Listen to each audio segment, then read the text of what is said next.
বিসমিল্লাহির রহমানির রহিম। প্রিয় শিক্ষার্থীবৃন্দ, আশা করি তোমরা সবাই ভালো আছো। আমিও মহান আল্লাহর রহমতে ভালো আছি।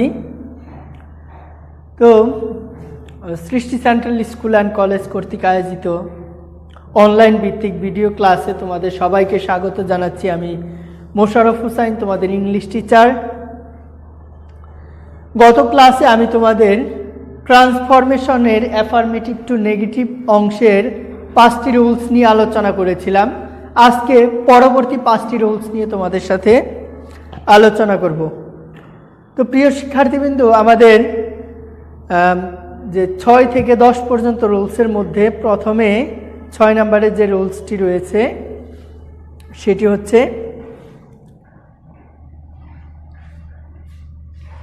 এভরি যুক্ত সেন্টেন্স। অ্যাফার্মেটিভে এভরি যুক্ত থাকলে, এই অ্যাফার্মেটিভ সেন্টেন্সে যখন এভরি শব্দটি যুক্ত থাকবে তখন এটাকে নেগেটিভ করা খুবই সহজ। আমরা খুবই সহজে এটাকে নেগেটিভ করতে পারি। এভরি এর পরিবর্তে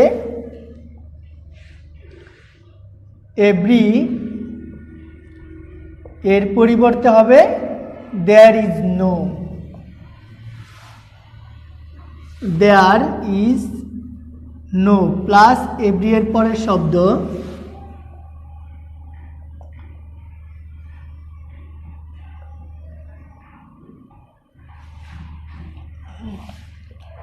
প্লাস বাট প্লাস বাকি অংশ। আমরা খুব সহজে এই স্ট্রাকচারটার মাধ্যমে এভরি যুক্ত সেন্টেন্সটাকে নেগেটিভ করতে পারি। যেমন every mother loves her child. Every এর পরিবর্তে দেয়ার ইজ নো। তারপরে এভরি এর পরে আছে mother, there is no mother. এরপরে বাট বসবে আমাদের রুলস অনুসারে, বাট লাভস হার চাইল্ড। এটা খুবই সহজ একটা রুলস। শুধু এভরি এর পরিবর্তে দেয়ার ইজ নো, এরপরে এভরি এর পরের যে নাউন সেটি, তারপর বাট প্লাস বাকি অংশ। এভাবে আমরা এভরি যুক্ত সেন্টেন্সটাকে নেগেটিভ করতে পারি। এটা তোমরা অনেকেই জানো, যারা জানো না আজকে জেনে নিলা। তবে একটা বিষয়, এই এভরি যুক্ত সেন্টেন্সকে আরও 2 ভাবে আমরা নেগেটিভ করতে পারি, সেটা আমরা দেখে নেই। যখন থাকবে there is no mother but loves her child, এই সেন্টেন্সটাকে তোমরা অ্যাফার্মেটিভ করো। তোমরা সহজে তখন লিখে দিবা এই সেন্টেন্সটা, অর্থাৎ ভাইস ভার্সা যখন থাকে। কিন্তু যখন থাকবে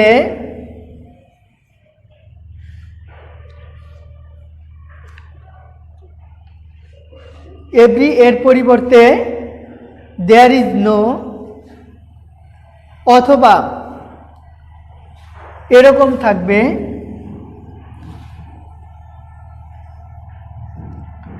no mother hates her child.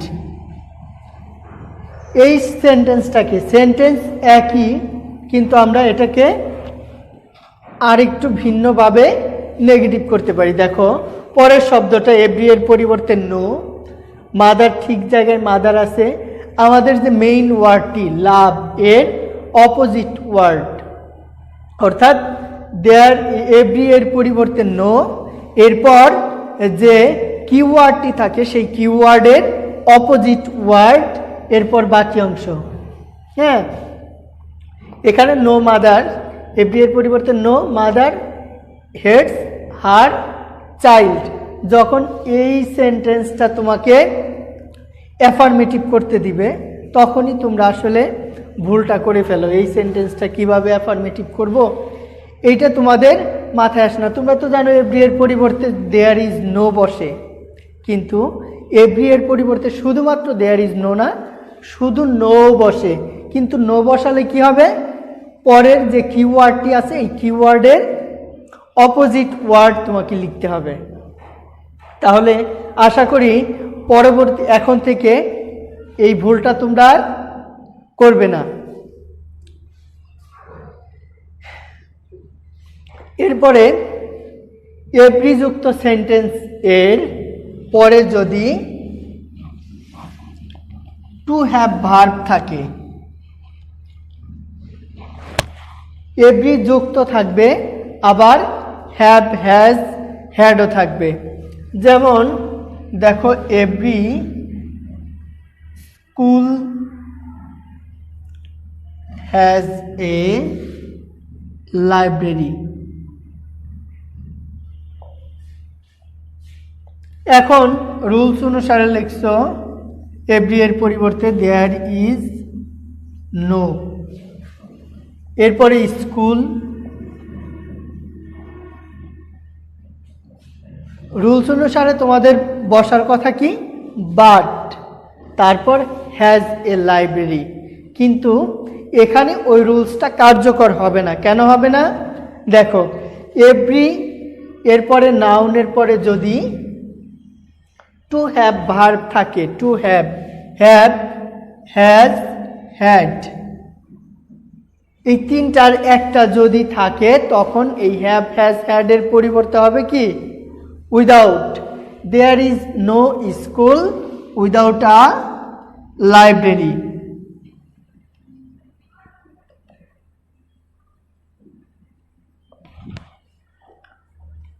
আশা করি লাইব্রেরি।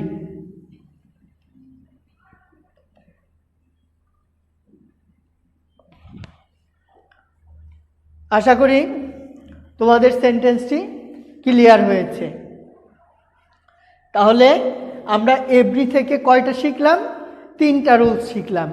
এভরি দিয়েই আমরা তিনটা রুলস শিখলাম। প্রথমে there is no plus every এর পরে শব্দ, এরপরে বাট, এভরি এর পরে যদি have, has, to have verb থাকে তখন এভরি যুক্ত হ্যাভ, হ্যাজ, হ্যাড এর পরিবর্তে বসে উইদাউট। এরপর এভরি এর পরিবর্তে নো বসে, তবে কিওয়ার্ডটির অপোজিট ওয়ার্ড বসাতে হয়। এই তিনভাবে আমরা এভরি যুক্ত সেন্টেন্সটাকে নেগেটিভ করতে পারি। তো আমরা পরবর্তী রুলসে চলে যাই, দেখা যাক পরবর্তী রুলসে কি আছে। প্রিয় শিক্ষার্থীবৃন্দু, তোমরা অ্যাজ সুন অ্যাজ এরকম সেন্টেন্স অনেক দেখেছো। অ্যাজ সুন অ্যাজ এর পরিবর্তে বসে no sooner had, as soon as এর পরিবর্তে বসে নো সুনার হ্যাড। আর যেখানে পরবর্তী ক্লোজটি শেষ হয় তখন কমার জায়গায় যেখানে কমা থাকে ওখানে দেন বসে, THAN। অনেকে এই বানানটি ভুল করো, THEN লিখে দাও। এটা খেয়াল রাখবে, THAN, দেন। একটা উদাহরণ দেখো, ক্লিয়ার হয়ে যাবে। অ্যাজ সুন অ্যাজ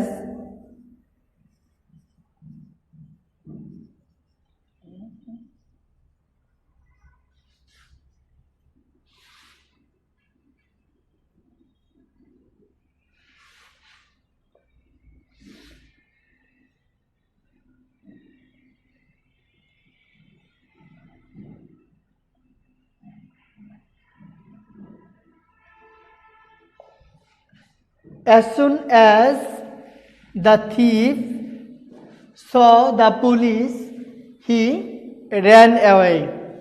এই শব্দটার, এই সেন্টেন্সটার as soon as এর পরিবর্তে no sooner had, no sooner had the thief, as soon as এর পরিবর্তে লিখলাম no sooner had the thief। এরপরে আমি লিখছি দেখো, no sooner had plus dot dot dot dot plus V3, মাঝখানে V3। অর্থাৎ একটা জিনিস তোমরা সবসময় মনে রাখবা, রাইট ফর্ম অফ ভার্বের ক্ষেত্রে প্লাস কমপ্লিটিং সেন্টেন্সের ক্ষেত্রে, এই তোমার ট্রান্সফরমেশনের ক্ষেত্রে হ্যাভ, হ্যাজ, হ্যাড এরপর ভার্ব থাকলে সেটা সবসময় পাস্ট পার্টিসিপল ফর্মে হয়। সেজন্য আমি এখানে লিখে দিছি নো সুনার হ্যাড, এরপরে V3 দেন। এখানে no sooner had the thief, এরপরে ভার্বটি আছে সব, V2তে ভার্বের পাস্ট ফর্ম আছে। এখানে লিখতে হবে past participle form. No sooner had the thief seen the police, এরপরে দেন হি ran away। এইভাবে খুব সহজে আমরা এই অ্যাজ সুন অ্যাজ যুক্ত সেন্টেন্সটাকে নেগেটিভ করতে পারি। কিন্তু এখানে অ্যাজ সুন অ্যাজ না থেকে যখন থাকে হার্ডলি হ্যাড বা স্কার্সলি হ্যাড, তখনই তোমাদের আসলে সমস্যাটা হয়ে যায়। যারা অ্যাডভান্স স্টুডেন্ট আছো তাদের জন্য বলছি, যখন হার্ডলি হ্যাড বা স্কার্সলি হ্যাড থাকে, এই অ্যাজ সুন অ্যাজ না থেকে থাকে কি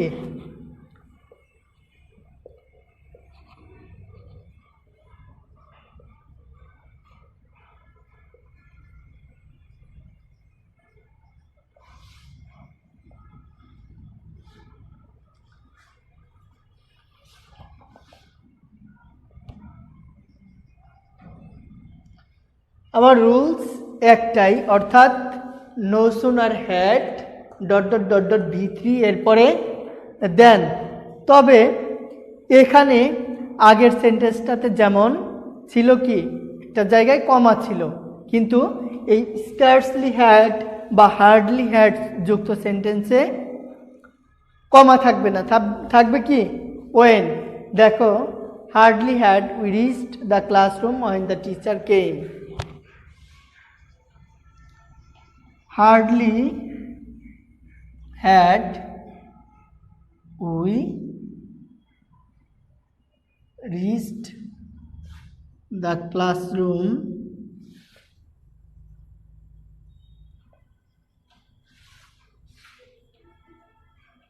the teacher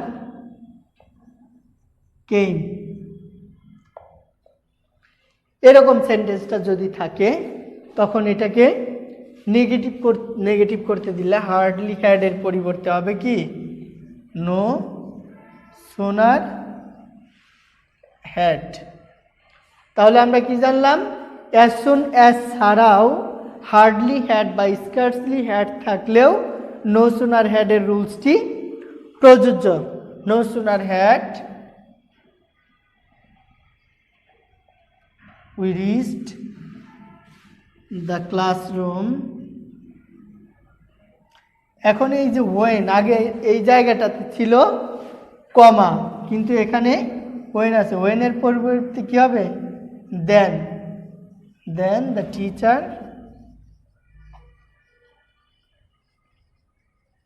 কেম। আশা করি সবাই তোমরা এই রুলসটি বুঝতে পেরেছ। এখন আমরা পরবর্তী রুলস অর্থাৎ রুলস নাম্বার 8-এ চলে যাব। রুল 8। রুল 8-এ যে শব্দটি সাধারণত তোমাদেরকে 1 নম্বরে আমি যে 1 নম্বর যে রুলসটি পড়িয়েছিলাম সেটি ছিল, যদি ওই সেন্টেন্সের কিওয়ার্ডটির নেগেটিভ করা যায় বা অপোজিট ওয়ার্ড করা যায়, তখন সেই সেন্টেন্সটাকে নেগেটিভ করার সময় অপোজিট ওয়ার্ড বসিয়েই নেগেটিভ করতে হয়। আর নেগেটিভ করা না গেলে তখন প্রথমে অক্সিলারি ভার্ব এর সাথে এনটি অর্থাৎ ইন্টারোগেটিভ করতে হয়। এভাবে আমরা করতে পারি। রুল 8-এ আছে both dot dot and.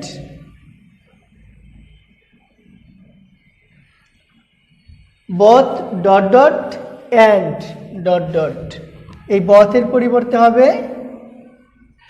Not only, এই এন্ডের পরিবর্তে হবে বাট অলসো। এখন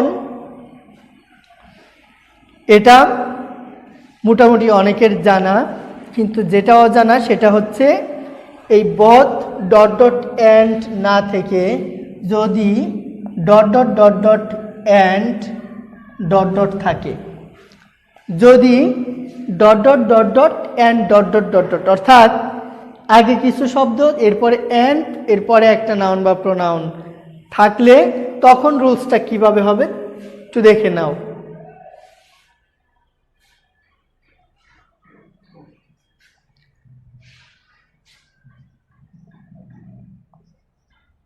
রফিক অ্যান্ড শফিক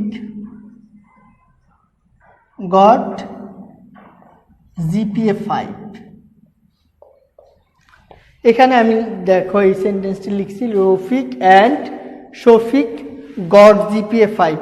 এখানে বথ ডট ডট অ্যান্ডের কোনো চিহ্নই নাই। বথ ডট ডট অ্যান্ড থাকলে তো তোমাদের নট অনলি বাট অলসো বসবেই, নট অনলি বাট অলসো বসবে, এটা তোমরা সবাই জানো। তবে এই সেন্টেন্সটাতে তো বথ নাই, শুধু অ্যান্ড আছে, অ্যান্ডের আগে পরে একটা শব্দ আছে, তাহলে এই সেন্টেন্সটাতে কি বসবে তোমাদের অনেকের মনে প্রশ্ন। এই প্রশ্নের সমাধান আজকের ক্লাসের পর থেকে হয়ে যাবে। এখন দেখো এই যে ডট ডট, এটারে আমরা রফিকের ডট ডট অ্যান্ডের, এই অ্যান্ডের পরে যে দুইটা শব্দ, এর প্রথমে লিখব কি নট অনলি, নট অনলি ওই ডট ডটের শব্দটি, এরপরে অ্যান্ডের জায়গায় হবে বাট অলসো, অ্যান্ডের পরিবর্তে বাট অলসো। আগেরটিতেও দেখিয়ে দিয়েছি, but also Shafiq got GPA 5। আশা করি তোমরা বুঝতে পেরেছ। অ্যান্ড এর আগে পরে একই নাউন বা প্রোনাউন থাকলে তখন সেটিও বথ ডট ডট অ্যান্ডের রুলসে, অর্থাৎ নট অনলি তার পরিবর্তে নট অনলি বাট অলসো বসে। এই ছিল আমাদের 8 নাম্বার রুলস।